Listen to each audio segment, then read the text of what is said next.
Hello everyone, most welcome to physichem academy. तो guys, आज इस लेक्चर में हम पढ़ेंगे आइसोमेरिज्म। आइसोमेरिज्म में हम लोग दो चीज़ें पढ़ेंगे, that is stereo isomerism and structural isomerism. Make sure one question definitely you will get from this topic. Okay, तो आपको क्या करना है, साथ साथ में आपको नोट्स बनाते जाने हैं ताकि आपको इस लेक्चर को दोबारा रिपीट ना करना पड़े और आप मेरे साथ पढ़ते रहें। ठीक है बेटा? तो सबसे पहले हम लोग डिस्कस करेंगे कि आइसोमेरिज्म होता क्या है, क्या समझते हैं हम इसके बारे में। तो the phenomena of existence of two or more compounds possessing the same molecular formula but different properties is known as isomerism। क्या मतलब हुआ? जहाँ पे एक मॉलिक्यूलर फॉर्मूला है, ठीक है, जो डिफरेंट आइसोमर्स को रिप्रेजेंट कर रहा है, मतलब फॉर्मूला एक है पर उसको हम डिफरेंट डिफरेंट तरीके से लिख सकते हैं, है ना। तो इसके सब डिवीजन है, जैसे कि चेन आइसोमेरिज्म होता है, पोजिशन, फंक्शनल एट्सेट्रा। ठीक है, तो समझें इसको। तो the phenomena of existence of two or more compounds possessing same molecular formula, जिसका मॉलिक्यूलर फॉर्मूला सेम होगा पर उसकी प्रॉपर्टीज क्या होगी, डिफरेंट होगी, इसको हम क्या बोलते हैं, आइसोमेरिज्म। और जो कंपाउंड्स आइसोमेरिज्म को शो करते हैं उनको हम बोलते हैं आइसोमर्स। ठीक है, अब अगर हम क्लासीफाई करते हैं आइसोमर्स को, तो हम क्लासीफाई करते हैं इट एज स्ट्रक्चरल आइसोमेरिज्म और स्टीरियो आइसोमेरिज्म। तो स्ट्रक्चरल आपके क्या होते हैं, कॉन्स्टिट्यूशनल होते हैं। कॉन्स्टिट्यूशनल आइसोमर्स का मतलब क्या होता है गाइस? कॉन्स्टिट्यूशनल का मतलब हो गया जहाँ पे हमको बॉन्ड को ब्रेक करना पड़ेगा। जैसे कि हमारी ये एल्कीन आपको दिखाई दे रही है, अगर ये हमारी सिस है, ठीक है, इसको मुझे अगर ट्रांस में बदलना है, ठीक है, तो मैं इसको रोटेट करके बदल नहीं सकती, मुझको ये बॉन्ड को ब्रेक करना पड़ेगा। ठीक है, तो अगर मुझे बॉन्ड को ब्रेक करना पड़ रहा है और ब्रेक करने के बाद मैं उसको कन्वर्ट कर पा रही हूँ, तो ही हम उसको क्या बोलते हैं, कॉन्स्टिट्यूशनल आइसोमर्स कहते हैं या स्ट्रक्चरल आइसोमर्स कहते हैं। मतलब एक फॉर्म को दूसरे फॉर्म में कन्वर्ट करने के लिए मुझे उसको इंटर कन्वर्ट करना पड़ेगा। ठीक है, अब अगर हम स्टीरियो आइसोमेरिज्म की बात करते हैं या स्टीरियो आइसोमर्स की बात करते हैं बेटा, तो स्टीरियो आइसोमर्स क्या होते हैं, जो कि 3 डायमेंशनल स्पेस में डिफर करते हैं, है ना। 3 डायमेंशनल स्पेस में क्या करेंगे, हमारे आइसोमर्स डिफर करेंगे। ओके, तो अब अगर हम स्ट्रक्चरल आइसोमर्स को देखें, तो स्ट्रक्चरल आइसोमर्स क्या है, compounds having same molecular formula but different structural formula. ठीक है, तो जिनमें स्ट्रक्चरल आइसोमर्स क्या हो गए, वो आइसोमर्स जिनमें मॉलिक्यूलर फॉर्मूला तो सेम होगा बट उनका एटम्स का जो ओरिएंटेशन है वो डिफरेंट होगा। वो कुछ टाइप्स के होते हैं, जैसे कि chain isomers, position isomers, functional isomers, ring chain, metamers, tautomers. तो ऑन एंड होल हमको आइसोमर्स में ये सारे टॉपिक्स को कवर अप करना है। ओके, तो एक एक करके करेंगे और आप प्लीज़ लिखते जाना, डोंट वेट, है ना। तो इसके बाद में क्या है, स्ट्रक्चरल आइसोमर्स। तो हम स्ट्रक्चरल आइसोमर्स देखेंगे। तो स्ट्रक्चरल आइसोमर्स में है क्या, एग्जाम्पल हो गया स्ट्रक्चरल आइसोमर्स का, straight chain n hexane and branch chain 2 methyl pentane. ये क्या हो गया, आपके C6H14 है, ठीक है, C6H14 के आइसोमर्स हो गए। एक तो एन हेक्सेन हो गया और एक 2 methyl pentane. N hexane and 2 methyl pentane का मतलब क्या हो गया, एन हेक्सेन मतलब नॉर्मल, नॉर्मल मतलब फॉर एग्जाम्पल मैं लिख दूँ CH3 CH2 CH2 CH2 CH2 and then CH3। आप देख पा रहे हो टोटल नंबर ऑफ कार्बन कितने हैं, 1 2 3 4 5 6, है ना, 6 हैं। अब अगर हम 2 मिथाइल पेंटेन की बात करेंगे तो 1 2 3 4 5 कार्बन, एक कार्बन मैंने यहाँ बना दिया, तो ये जो आपका हो गया इसको हम कहेंगे सेकेंड पोजीशन पे मिथाइल ग्रुप लगा हुआ है, तो this is your 2 methyl pentane. तो ये दोनों किस चीज़ के एग्जाम्पल्स हैं, ये स्ट्रक्चरल आइसोमर्स हैं, किसके, C6H14 के। आई होप आपको यहाँ तक बात समझ में आ गई होगी।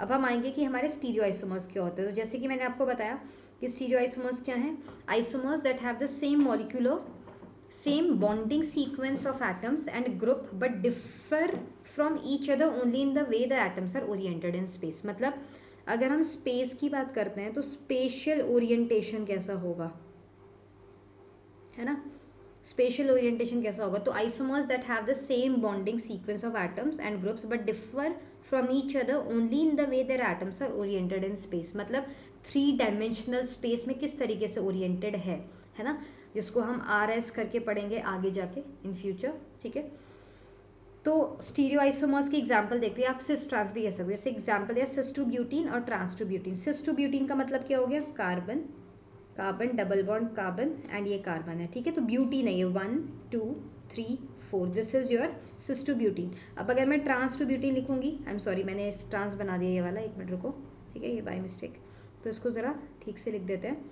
तो ये इस तरीके से हो जाएगा, ठीक है, और यहाँ पे लिखेंगे ट्रांस का, तो कैसे फॉर्म होगा, carbon carbon, double bond carbon and then carbon. तो ये 1 2 3 4, तो ये क्या है आपका ट्रांस टू ब्यूटीन है ना।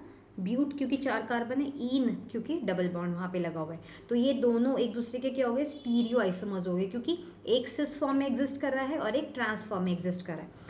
आई होप आप मेरी बात समझ पा रहे होंगे और आप नोट्स पे बता रहे होंगे। ये सब वही चीज़ें जो आपने क्लास 11-12 में पढ़ा था, बिल्कुल बेसिक्स है, बिल्कुल बेसिक्स है। चेन आइसोमर्स पे अगर हम आते हैं तो गाइस चेन आइसोमर्स क्या होते हैं, compounds having the same molecular formula but different carbon skeletons, है ना। Different number of carbon atoms in the main chain और इन द साइड चेन। मतलब क्या हो गया, फॉर एग्जाम्पल मैंने लिया 1 2 3 4, ये मैं 4 कार्बन वाला एक स्ट्रक्चर ऐसे बनाया। दूसरा 4 कार्बन वाला बेटा मैं ऐसे भी बना सकती हूँ, है ना। एक तो ये फॉर्म हो गया मेरा और एक ये फॉर्म हो गया, तो दोनों में ही नंबर ऑफ कार्बन तो सेम है, बस चेन डिफरेंट है ना। तो ये आपके चेन आइसोमर्स हो गए। एग्जाम्पल देखेंगे जैसे कि ब्यूटेन एंड 2 मिथाइल प्रोपेन, जो वही जो मैंने अभी आपको बनाया है वही चीज़ है। ब्यूटेन मतलब 1 2 3 4 और 2 मिथाइल प्रोपेन मतलब 1 2 3 एंड 4, ठीक है। अब मैं हाइड्रोजन नहीं लिख रही हूँ, ये मान के चलो कि तुमने 11-12 में केमिस्ट्री पढ़ी है और तुम्हें पता है कि अगर कार्बन 4 बॉन्ड बनाता है तो वो हमेशा 4 हाइड्रोजन उसमें होंगे, है ना। और अगर वो 4 बॉन्ड बना रहा है, यहाँ पे कार्बन अटैच्ड है, तो आपको ये बात रखनी है कि अगर मैंने ये एक डंडा बनाया तो पक्का बात है कि यहाँ पे 3 हाइड्रोजन तो होंगे ही, है ना। ये तो नॉर्मल कॉमन सेंस। अगर इसमें कोई डाउट है तो आप मुझसे प्लीज़ पूछ ज़रूर लेना, पर ये बात को समझ लेना कि मैं क्या कहना चाह रही हूँ, ठीक है। चलिए, तो आई होप ये बात समझी होगी। और एग्जाम्पल ले सकते हैं हम, पेंटेन का एग्जाम्पल ले सकते हैं। पेंटेन मतलब 5 कार्बन, 1 2 3 4 5, 5 कार्बन है। 2 मिथाइल ब्यूटेन मतलब 1 2 3 4, ठीक है। ब्यूट सेकेंड पोजिशन पे कार्बन हो गया, तो ये 2 मिथाइल ब्यूटेन है। प्रोपेन लिखेंगे, प्रोप मतलब 3 कार्बन, 1 2 3 2 2 डाईमिथाइल प्रोपेन, तो ये हमारा हो गया 2 2 डाईमिथाइल प्रोपेन। ये अब टोटल इन सब में कार्बन का नंबर 5 है और हाइड्रोजन सब में ही 12 है। अगर आप में से किसी को भी कन्फ्यूजन है कि कैसे इसमें हाइड्रोजन 12 है तो मैं बता देती हूँ एक बार। अगर हम इसकी देखते हैं तो देखो 1 हाइड्रोजन 2 हाइड्रोजन 3 हाइड्रोजन, इसको भी देखो 4 5 6 7 8 9 10 11 12, तो इसमें जो टोटल नंबर ऑफ हाइड्रोजन है वो कितने हैं, 12 हैं। टोटल नंबर ऑफ कार्बन कितने हैं, 5 है, ठीक है। जैसे इसके लिए बनाया वैसे ही बाकी सब में भी सेम हो गया। आई होप आप मेरी बात समझ पा रहे हो और किसी को कोई इशू नहीं है इसमें, ठीक है। उसके बाद हम देखेंगे हमारा दूसरा example, that is hexane and 2 methyl pentane. तो हेक्स मतलब 6, है ना, नंबर ऑफ कार्बन 6 होंगे। तो 1 2 3 4 5 6, 2 मिथाइल पेंटेन 1 2 3 4 5 और सेकेंड पोजिशन पे कार्बन लगा हुआ है, this is your 2 methyl pentane. आगे चलेंगे तो अब हम समझेंगे पोजीशन आइसोमर क्या होता है। तो बेटा पोजीशन आइसोमर्स क्या होते हैं, compounds having the same size of main chain and side chain along with the same nature of functional group but differ in the position of multiple bond और functional group. मतलब क्या हुआ, मतलब simply ये हुआ कि जिस कार्बन में जो फंक्शनल ग्रुप है उसकी पोजिशन अगर डिफर कर रही है तो उसको हम कहते हैं पोजीशन आइसोमर। अब वो एल्कीन हो सकता है, एल्काइन हो सकता है, या फिर वो आपका कोई और फंक्शनल ग्रुप जैसे कि अल्कोहल हो सकता है, एल्डिहाइड हो सकता है। एग्जाम्पल से समझते हैं, जैसे कि मैंने लिया 1 2 3 4 ब्यूट, ठीक है। एक और लिया 1 2 3 4 ब्यूट, ठीक है। अब मैंने ना इधर तो यहाँ पे डबल बॉन्ड बनाया और इसमें इधर बना दिया, तो देखो यहाँ पोजिशन नंबर 1 2 3 4, 1 2 के बीच में डबल बॉन्ड है, और यहाँ पे 1 2 3 4, 2 3 के बीच में डबल बॉन्ड है, 2 3 में डबल बॉन्ड है ना। और यहाँ पे क्या है, 1 2 के बीच में क्या है बेटा, डबल बॉन्ड है। आप ये बात समझ रहे हो, तो ये क्या हो गया, पोजीशन आइसोमर्स का एग्जाम्पल हो गया। और भी देख सकते हो ब्यूट 1 इन वही चीज़ है, ये 1 2 3 4, तो ये ब्यूट 1 इन में यहाँ डबल बॉन्ड होगा और 1 2 3 4 यहाँ पे डबल बॉन्ड यहाँ पे होगा, है ना। तो ये दोनों आपके एग्जाम्पल्स हो गए, ब्यूट 1 इन और ब्यूट 2 इन के, ठीक है। C4H8 इसका फॉर्मूला हो गया। आई होप बात समझ गए होंगे आप। आगे अगर हम समझेंगे तो हमारा हो गया नेक्स्ट चीज़ C4H9Cl, है ना, क्लोरो का कंपाउंड है, 1 क्लोरोब्यूटेन। 1 क्लोरोब्यूटेन मतलब 1 2 3 4 ब्यूटेन, फर्स्ट कार्बन पे हमने क्लोरीन लगा दिया, यहाँ पे 1 2 3 4 सेकेंड कार्बन पे हमने क्लोरीन लगा दिया, ठीक है। तो ये 1 क्लोरो और ये 2 क्लोरो ब्यूटेन हो गया, ये भी आपके आइसोमर्स हैं। उसके बाद आपने बेंजीन डायोल ले लिया। बेंजीन डायोल देखो, बेंजीन तो पहले बनाएंगे आप कि आपकी बेंजीन ऐसी होती है, फर्स्ट पोजीशन पे OH और फोर्थ पोजीशन पे OH, ये एक फॉर्म हो गया। और ये 1,2 डायोल, इसमें क्या है, आपने बेंजीन बनाई, फर्स्ट पोजीशन पे OH लगाया और सेकंड पोजीशन पे भी OH लगाया। तो ये एग्जांपल हो गए आपके 1,4 डायोल और 1,2 डायोल के। ठीक है, सो आई डोंट थिंक यहाँ तक किसी को इश्यू होगा और यहाँ तक बात समझ में आ गई होगी। ठीक है, उसके बाद हम चलेंगे हमारे फंक्शनल आइसोमर पे। तो बेटा फंक्शनल आइसोमर्स क्या होते हैं? Compounds having same molecular formula but different functional groups, है ना। वो कंपाउंड जिनका मॉलिक्यूलर फॉर्मूला तो सेम होता है पर फंक्शनल ग्रुप डिफरेंट होता है, जैसे कि इथेनॉल एंड मिथॉक्सीमीथेन। अब इन दोनों में ही नंबर ऑफ कार्बन कितने हैं? 2 हैं, हाइड्रोजन 6 हैं और ऑक्सीजन 1 है। तो मैं इसको इथेनॉल कैसे बनाऊंगी? CH3 CH2OH, ठीक है। और मिथॉक्सीमीथेन कैसे बनाऊंगी? CH3O CH3। तो ये जो चीज़ बनी है इसमें कितने नंबर ऑफ कार्बन? 2 हैं, हाइड्रोजन 6 हैं, ऑक्सीजन 1 है। इसको देखेंगे तो कार्बन 2 हैं, हाइड्रोजन 6 हैं, ऑक्सीजन 1 है। तो दोनों का ही मॉलिक्यूलर फॉर्मूला तो डिफरेंट है, सेम है, पर स्ट्रक्चर दोनों के डिफरेंट है, फंक्शनल ग्रुप्स भी दोनों के डिफरेंट है। अल्कोहल अलग है। एक हो गया प्रोपेनोन और प्रोपेनल। प्रोपेनल का मतलब हो गया एल्डिहाइड, है ना, और प्रोपेनोन का मतलब हो गया कीटोन। तो मीथेन इथेन प्रोपेनोन, मतलब सेकंड पोजीशन पे है ना प्रोपेनोन, मीथेन इथेन प्रोपेनल। तो ये जो चीज़, ये जो फंक्शनल ग्रुप मैंने बनाया है ये एल्डिहाइड को इंडिकेट कर रहा है और ये फंक्शनल ग्रुप आपके कीटोन को इंडिकेट कर रहा है। तो दोनों में ही नंबर ऑफ कार्बन 3 है, हाइड्रोजन 6 है, ऑक्सीजन 1 है। बात समझ रहे हो? ठीक है। उसके बाद आपका हो गया एग्जाम्पल इथेनोइक एसिड और मिथाइल मीथेनोएट। मिथाइल मीथेनोएट आपका एस्टर है, ठीक है, और ये आपका एसिड है, कार्बोक्सिलिक एसिड। इथेनोइक एसिड मतलब विनेगर, चाउमीन में खाते रहते हो। CH3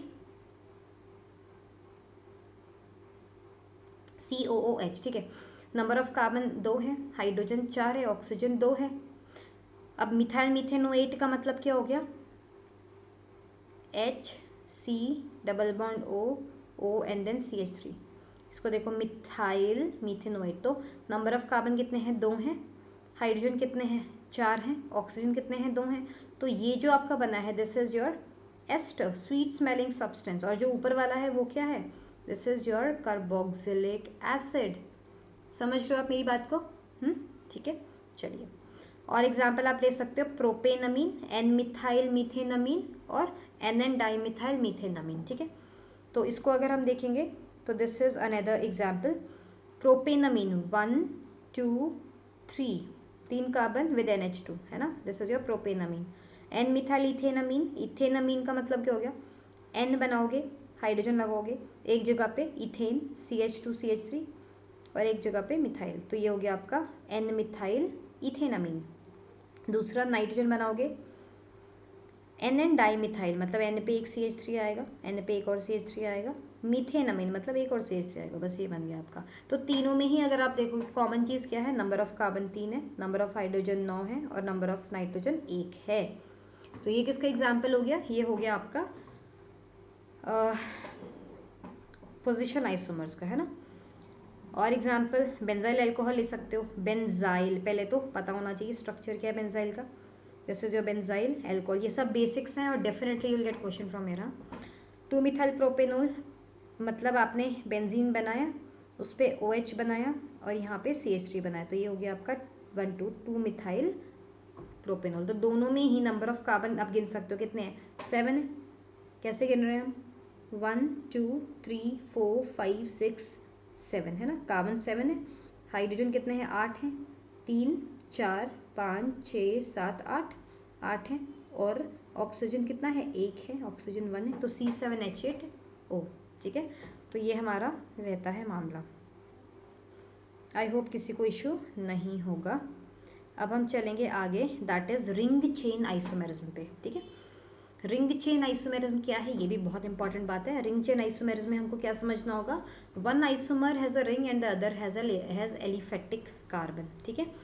मतलब क्या होता है कि फॉर एग्जाम्पल मैंने लिखा CH3 CH double bond CH2, इसके लिए मैं ऐसा भी बना सकती हूँ CH2 CH2 CH2 और मैंने ये रिंग बना दी। अब देखो तीनों दोनों में ही नंबर ऑफ कार्बन 3 है, हाइड्रोजन हमारे 6 हैं, है ना।